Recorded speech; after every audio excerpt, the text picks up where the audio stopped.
选择合适的理财工具非常重要。今天为大家介绍5种常见的选择，帮助你找到适合的方向。第一，银行储蓄与定期存款，这类工具风险低，资金安全，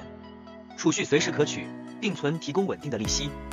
适合想稳稳存钱的保守型投资人。第二，股票，高风险高回报的代表，价格波动大，但长期下来潜力高，适合追求增长、愿意承担风险的投资人。第三，共同基金，透过专业经理人管理，分散投资，降低风险，对于新手来说，这是省心的选择。第四， ETF 指数型基金， ETF 追踪市场指数，手续费低，交易灵活，适合希望随着市场成长，分散风险的中长期投资人。最后是保险，保险提供风险保障，